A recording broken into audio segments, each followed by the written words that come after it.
Mazmumah itu apa? Mazmumah, tutup mazmumah. Iku makanya balik translitasi Indonesia gak seneng. Pola yang ngono. Zal dadi za, dadi z. Ditulis z ya. Padahal itu zal. Akhirnya untuk apa iku munine apa? Mazmumah. Mazmumah. Mazmumah. Mazmumah itu apa sih? Ya apa ya? Nggak jelas. Keburukan mazmumah itu. Keburukan. Jadi hal-hal yang buruk itu namanya mazmumah atau gelap.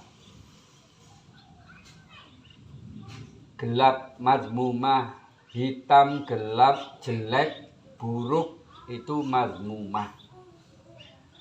Kalau yang baik apa lawannya? Maslahah, kebaikan. Jadi lawannya mazmumah, lawannya maslahah.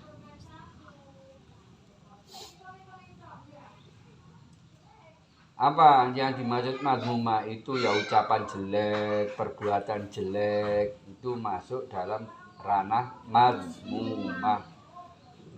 Madhuro biasa ini gandengan ini. Terus Kenapa tidak orang Islam memakan kelinci? Kelinci itu hewan halal. Berarti boleh. Apa ya ayo dihitung. Hewan halal yang biasa kita lihat tiap hari. Sapi, kambing, ayam, kelinci, burung. Burung kecuali elang. Elang itu tidak boleh dimakan, haram. Kenapa haram? Karena dia pemakan binatang. Elang itu kadang ireng ya, nang ndukur gede kok ya. Nah, iku mubeng ngene kok. Iku goleki mangsa. Apa yang dimangsa? Ayam. Kelinci dimakan. Terus apa? Kodok, ular, garangan, tikus, langsung disamber. Wer tekan ndukur. Nah, itu. Kecuali elang itu tidak boleh. Burung sembarang oleh, tapi kecuali elang. Terus ambil burung gereja. Burung gereja itu tidak boleh dimakan. Kenapa tidak boleh dimakan? Karena dulu berhubungan dengan kisah Nabi Ibrahim. Terus apa nih? Kerbau. Apa nih? Kuda. Kuda yang tidak dinaiki. Kuda yang tidak dipekerjakan. Tapi kudanya ono, kuda sih nggak dipekerjakan. Kau ono ya, ya mesti dinaiki kan, manjen buat tunggal. Terus, ya berarti selain itu tidak boleh atau haram untuk dimakan. Apa termasuk yang tidak boleh dimakan? Kucing, anjing, babi, kera, ular, kodok. Kenapa kodok dilarang? Karena hidup di dua alam, bisa di darat, bisa di air. Bekecot. Kenapa bekecot? Karena menjijikkan. Pada umumnya orang makan bekecot kan jijik, delok rupanya hidupnya aja jijik ya. Nah, ya wes kalau jijik tidak boleh. Kenapa ular tidak boleh? Karena hidup melata. Dia berjalan melata itu dengan dada, tidak punya kaki. Dia berjalan dengan dada itu namanya melata. Buaya. Buaya kenapa buaya? Karena buas. Makanannya juga hewan. Buaya itu. Harimau. Kelelawar tidak boleh. Karena apa? Bertaring. Dan ada sunnah untuk meninggalkan makan kelelawar. Oh, wis akeh pokoknya ya. Dan hewan-hewan walaupun seperti sapi, ayam itu kalau disembelih atas nama bukan Allah.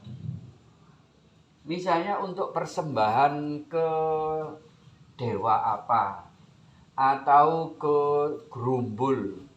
Apa iku wit gede sing serem ya ketok ya.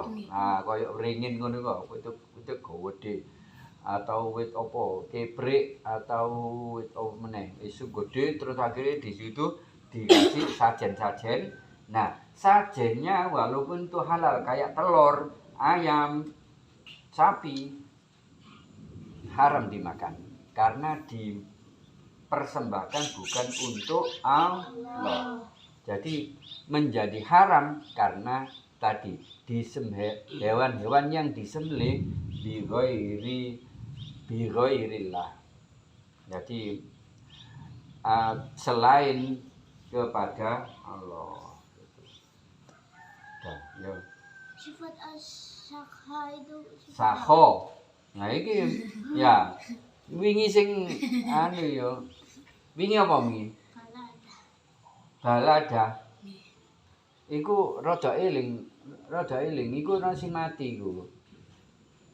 Ana sing mati baldah. Baldah bukan balada.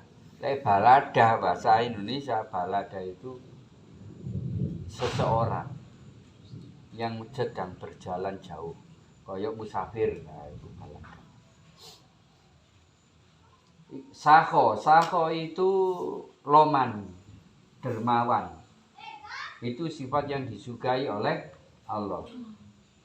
Kalau kamu belajar menjadi sakho, orang yang apa jenis loman, itu nanti mendatangkan rahmat Allah. Bagaimana rahmat Allah? Rahmat Allah itu bentuknya macam-macam, terserah Allah.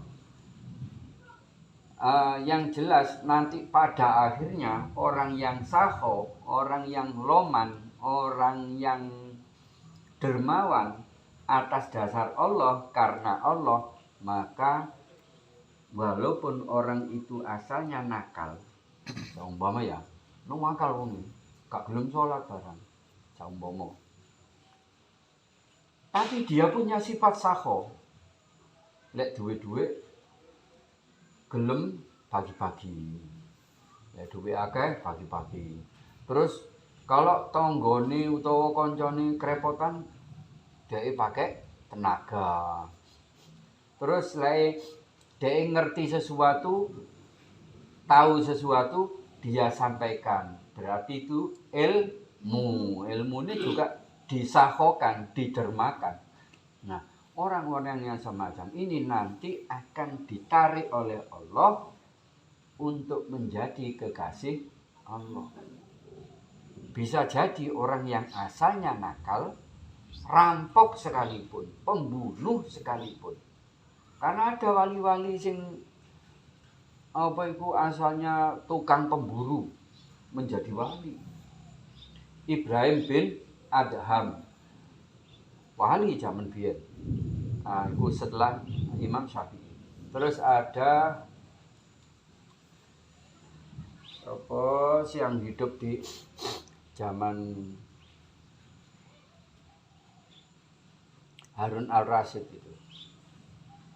Lali apa? Itu wali. Lali wis. Biyen perampok. Jadi begal, tukang begal. Tapi jadi wali. Karena apa? Karena dia selalu ingat kepada Allah. Walaupun nakal, dia itu ingat kepada Allah.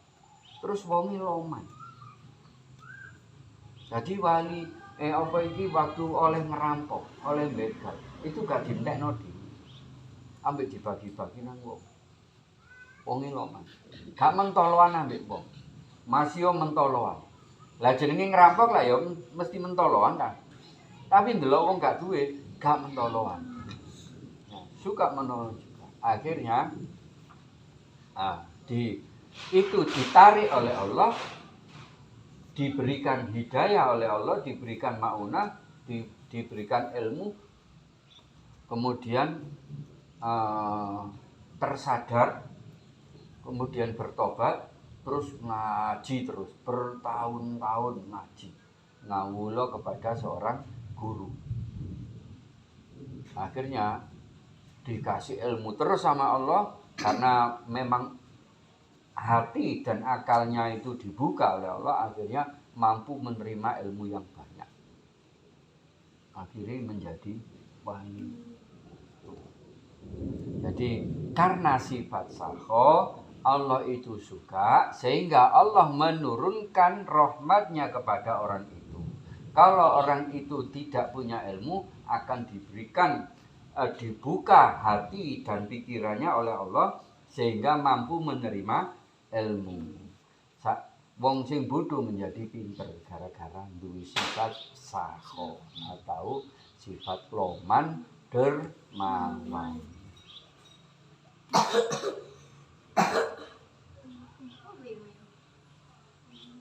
Doa sesudah azan, doa apa? Kok doa apa? Ya wis doa sesudah dan jenenge. Lah hukumnya apa? Hukumnya sunnah. Lah yang wajib yang mana? Membalas, menjawab adzan. Makanya lek ana wong adzan ojo ngomong, ojo dulinan, ojo lapo-lapo, menengor rungokno wong adzan. Nah, dari sini kalau kamu enak-enak dulinan krungu Allahu Akbar, langsung meneng. Meneng sik. Dijak kancane ngomong gak ngreken. Momot pas dulinan HP dipateni sik. Utawa pas nonton TV dipateni sik. Itu nanti akan menurunkan rahmat Allah. Kalau Allah menurunkan rahmat, kamu dibuka. Kamu saiki bingungan. Dadi opo mang? Padahal mang wis dieling-eling. Akhirnya pertanyaannya menjadi tidak jelas. Nah, yang seperti itu nanti akan dituntun oleh Allah. Orang yang sengaja mendengarkan adzan dengan khusyuk, sengaja kalau wong qiraat fa idza quri'al qur'ana fastami'u wa ansitu la'allakum turhamun. Apabila ada orang membaca Quran, maka dengarkanlah, maka diamlah dan dengarkan, agar kamu menjadi orang-orang yang beruntung. Loh, itu Quran. Allah yang bilang seperti itu. Lek ono Quran diwaca, kan meneng ojo ngomong dhewe. Ngono maksudnya. Rungokno. Mas yo lah gak ngerti artine. Oh, gak ngerti artine wis. Utawa gak seneng suarane, gak enak maca dibanterno. Kadang-kadang lek nang khataman ngono ya. Oh, suarane gak enak. Keliruan maneh macane umpama. Tapi kan dengan ikhlas mendengarkan, gak peduli dhek keliruan lek ngomong, makrote gak tepak, terus tajwidnya gak tepak. Tapi kan atas dasar perintah dari Allah tadi, fastami'u lahu wa an situ, dengarkanlah dan diamlah. La'allakum, agar kalian turhamun, menjadi orang yang beruntung. Loh, atas dasar itu, atas dasar keikhlasan kepada Allah, kamu mendengarkan orang adzan, orang yang sedang membaca Quran, Allah nanti menurunkan rahmat. Jadi gampang asline ngono. Cuman seringkali apa? Seringkali dalam hatimu itu ada nafsu, sehingga lek ngomong gak gelem mandek. Padahal kamu tahu hukumnya orang-orang yang tidak mau mendengarkan orang adzan itu apa hukumannya? Dibuat budek ya, dibuat tuli nanti kalau ditanya oleh malaikat mungkar nanti. Nah, ini sudah tahu, tapi ya sik pancet ae. Sing guyon yang guyon, sing nonton TV pancet nonton TV. Kene adzan laung-laung. Hayya 'alas shalah sik pancet ae. Sing dulinan HP yo ngono, sing ngomong-ngomongan yo ngono. Nah. Jadi doa setelah adzan itu hukumnya sunnah. Yang wajib itu menjawab adzan. Kalau adzan bilang Allahu Akbar, kamu juga bilang Allahu Akbar. Kalau bilang hayya 'alas shalah, kamu bilang boleh hayya 'alas shalah, karena Rasulullah pertama sampai Abu Bakar itu bilangnya hayya 'alas shalah. Kemudian oleh Umar itu diganti la haula, yang mengganti siapa? Umar bin Khattab. Kenapa Umar berpendapat itu diganti la haula wala quwata illa billah? Karena Umar pada waktu kepemimpinan Umar menjadi khalifah, menjadi Amirul Mukminin, Islam lagi kuat-kuatnya. Pasukannya banyak sampai 30.000. Nek biyen zamane Rasulullah cuma 13.000. Tapi zaman Umar menjadi 30.000 lebih pasukan Islam, karena sudah banyak orang yang masuk Islam. Kemudian rela menjadi syuhada. Syuhada apa? Syuhada pahlawan atau syahid. Makanya mendaftarkan diri menjadi pasukan. Jadi belan-belani mati, malahan kepingin mati di dalam peperangan. Seperti Khalid bin Walid itu waktu kate mati pun nangis malah. Kenapa nangis? Karena matinya di atas ranjang. Matinya mati tua, bukan mati waktu perang. Padahal dia tuh diberani-beranikan maju melawan orang-orang kafir, gak peduli piro akeh wong dibabat kabeh. Ambil Khalid bin Walid. Tapi ternyata Allah menakdirkan lain. Sekian banyak peperangan dimenangkan oleh Khalid bin Walid, tapi matinya mati tua, gak mati di medan perang. Jadi itu ya, hukumnya menjawab Allahumma rabba hadhihi da'wati tammah. Ayo coba bersama-sama doa setelah adzan. Allahumma rabba hadhihi da'wati tammah wassolatil qa'imah ati sayyidina Muhammadanil wasilata wal fadilah wasyarofah wad darajata aliyatar rafi'ah wa ba'athu maqamam mahmudanil ladzi wa'attah innaka la tuflihul mi'ad. La tuflihul huha la tuffa la tuflihul mi'ad. Itu diambil dari kata Fatihah atau Fathah. Apa itu? Fathah membuka atau kemenangan. Nah, itu ya. Tadi kamu tidak berdoa, tidak apa-apa setelah adzan.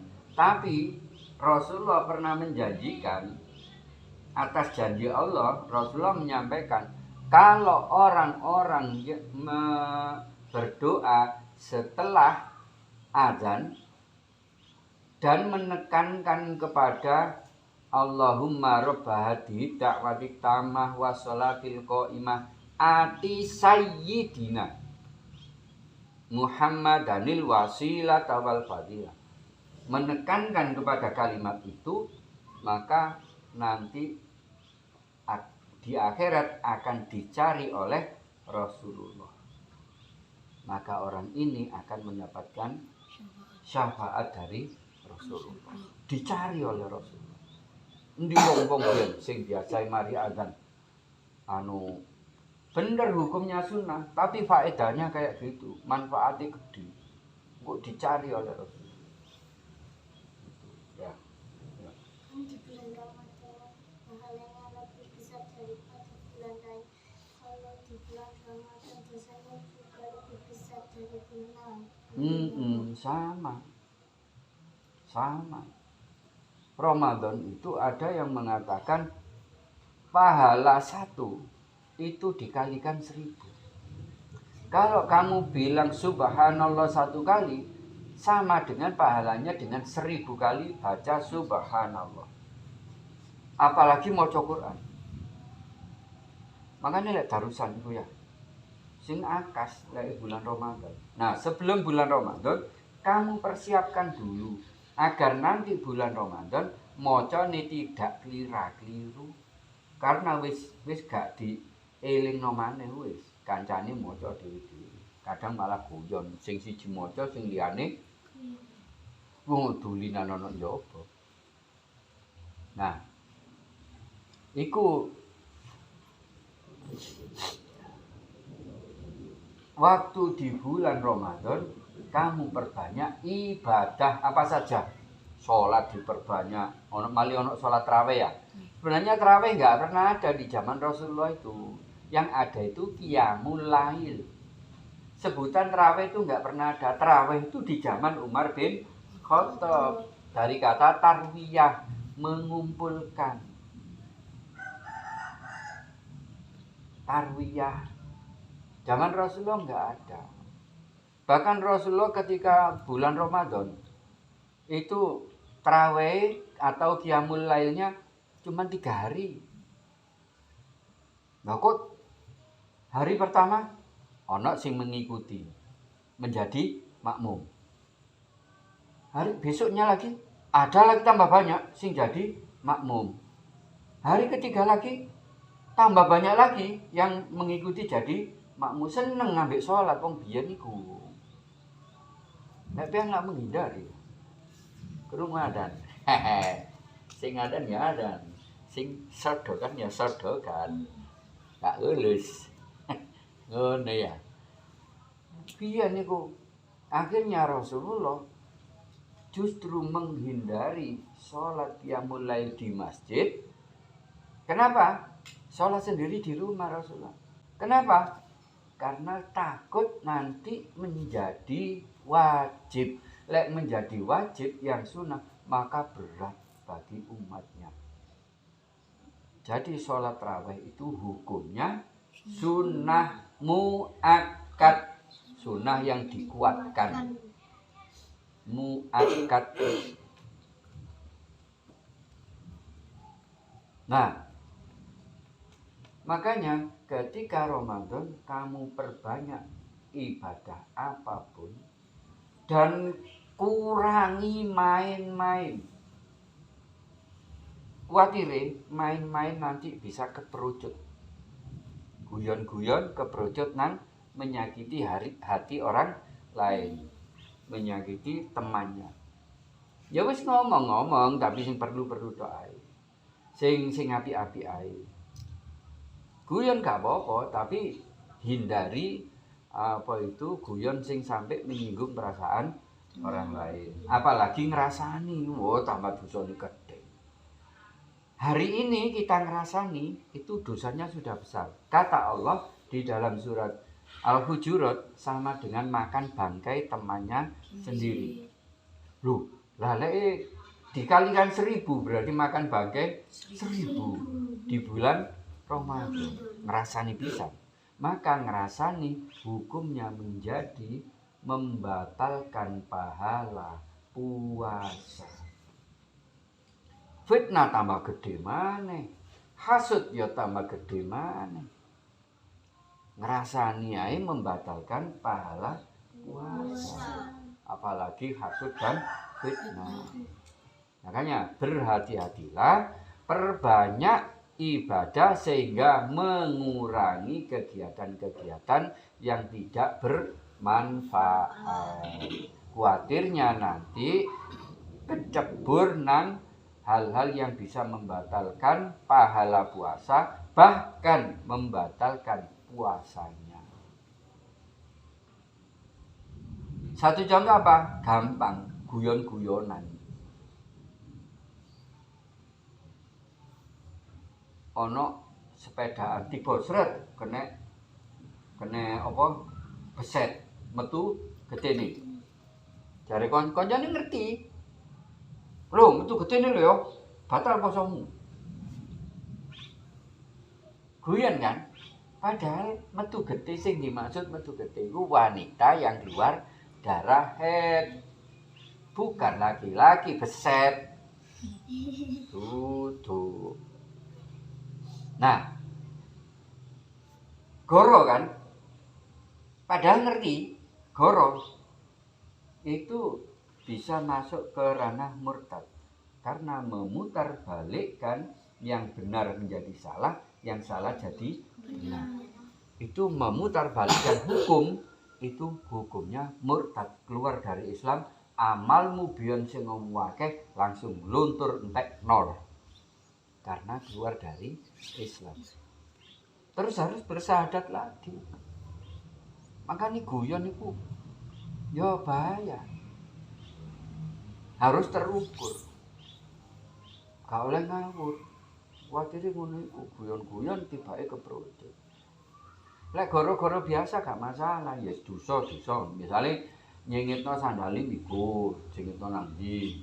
Kan goroh ya, mek guyon tok kan, enggak atas dasar marah atau apa, ya wis mek guyon. Guyon ngono iku ya gak apa-apa. Ya mungkin kalau dosa ya dosa, mungkin biasa saja. Tapi lek padha ngertine ya enggak menjadi dosa, wong mek padha ngertine lek iku guyon.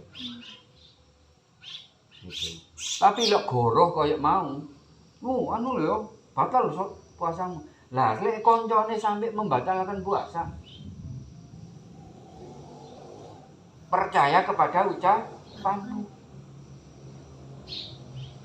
Berarti apa? Hukumnya murtad, yang benar dikatakan salah, yang salah menjadi benar. Jadi jangan memutar balikkan hukum agama. Gitu. Ya, hati-hati nanti puasa ya.